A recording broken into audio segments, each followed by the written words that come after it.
We begin tonight with North Texas further cementing its status as a major aviation hub.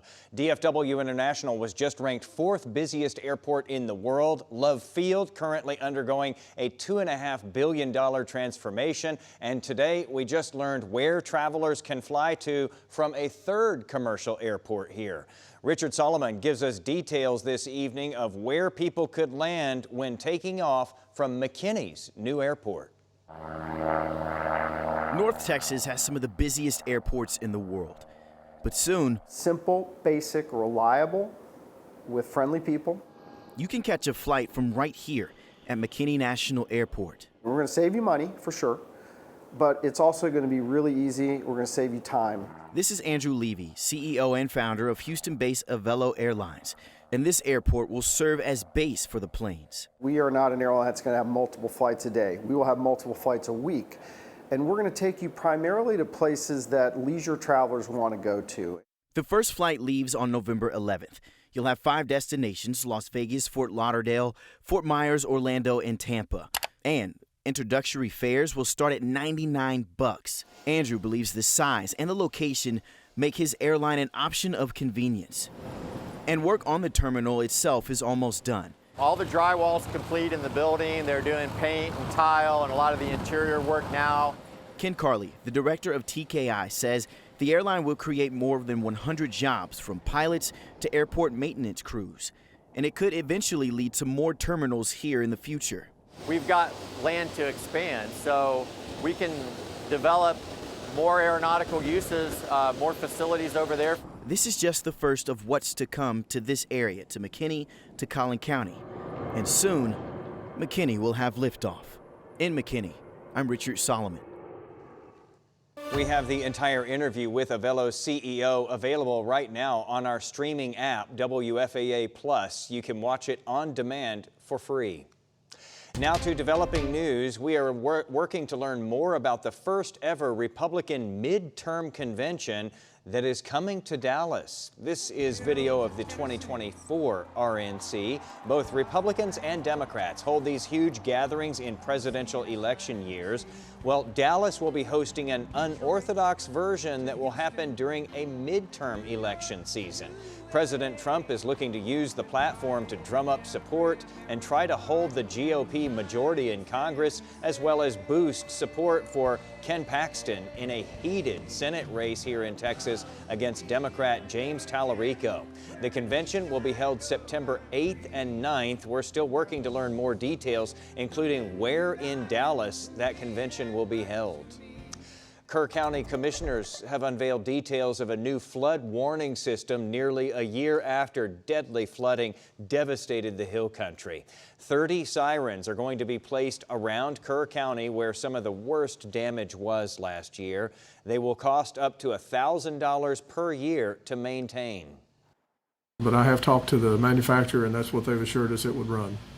And that'll include them having a hands-on annual visit, touching it, making sure, changing out boards, batteries. This is part of a larger effort from local and state leaders to create more warning systems and regulations, hoping to prevent a repeat of last year when hundreds of people were killed after a wall of water came down the Guadalupe River, with many people not receiving warning about what was happening.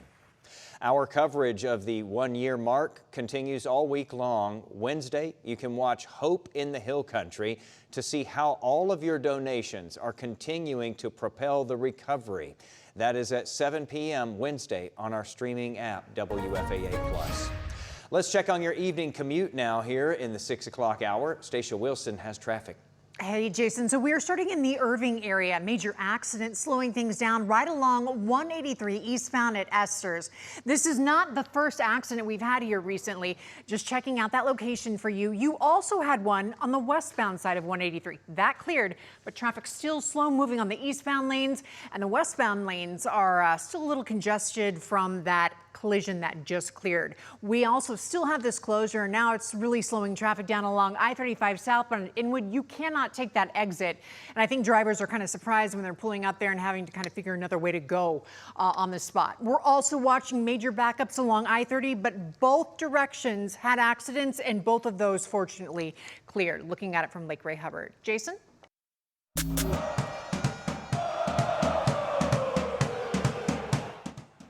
huge celebration at Texas Live. I think they were enjoying themselves there. More World Cup history happening in Arlington. Norway star Erling Haaland scoring the go-ahead goal to give his country its first ever knockout round win.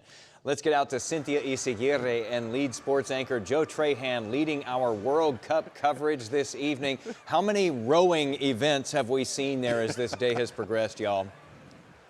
It just never stops, and you never know what's going to happen here at Texas Live. We got another great game at Dallas Stadium that we were able to watch. More history for that team from Norway. They move on to the next round, and their fans moving on to the next round again and again here at Texas Live. And let me tell you, Norway fans have been partying here at Texas Live since early this morning, and now they are advancing off to the round of 16 to face off against Brazil this Sunday against, again, Brazil in the afternoon, Joe. It's going to be a heck of a matchup. Yeah, let's talk a little bit about that game because it turned out to be another entertaining match at Dallas Stadium. Plenty of action around the net in this one.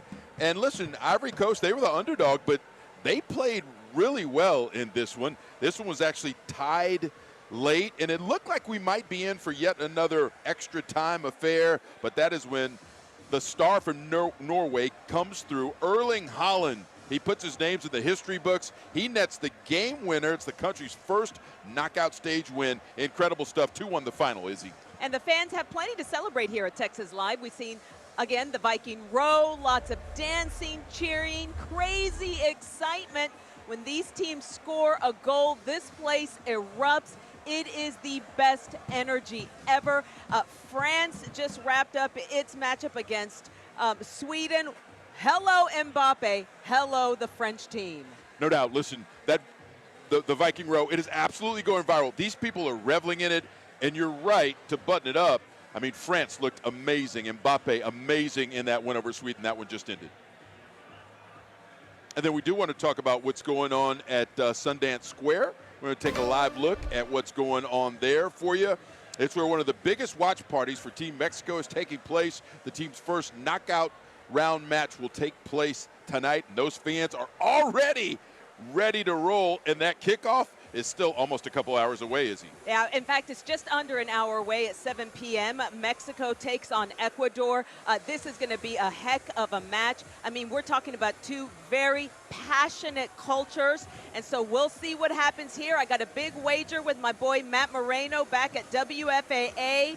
Joe, our desk editor, if Mexico wins, I buy treats for the newsroom. If Ecuador wins, he buys cheesecake for the newsroom.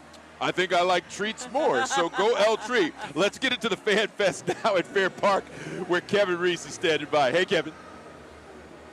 Well, hey there, and I don't want to be the downer here, but it has been pretty quiet here today at Fan Fest. Not a lot of people here to watch those first two matches, but as we look around us now, as you were talking about, that has slowly and steadily begun to change as fans stream in to watch the Mexico-Ecuador match on the big screens at the pavilion behind me. Want to introduce you to at least one of these people. His name is Carlos Estrada. Mexico! Mexico! Mexico! Mexico! Mexico! Carlos was born in Mexico but came to the U.S. when he was 12 and lives now in Muskogee, Oklahoma, and drove here until his car broke down on US 75 in Dallas. But with help, he made it here to Fan Fest anyway, knowing this is as close as he can get to the match that plays out in Mexico City later tonight. And to me it's important because, you know what I mean, it's my country. It's my first World Cup coming over here. Yeah. I mean, it's something I will never forget. And he also asked us to give a shout out to his families both in Guadalajara, Mexico and in Muskogee, Oklahoma. And coming back here live, as you look at the scene here live, it is filling up. They are filling up in the pavilion behind me. It looks like it could be a full house tonight, as you all said, as these two cultures collide in a very positive way. Mexico, most of the fans here from Mexico, but also from Ecuador, cheering on their teams tonight. But there is still room if you want to watch that game with all of your friends down here tonight at FanFest. For now, live at Fair Park at FanFest, I'm Kevin Reese. Back to you. All right, Kevin, that is going to be a good one for sure. Thank you for that.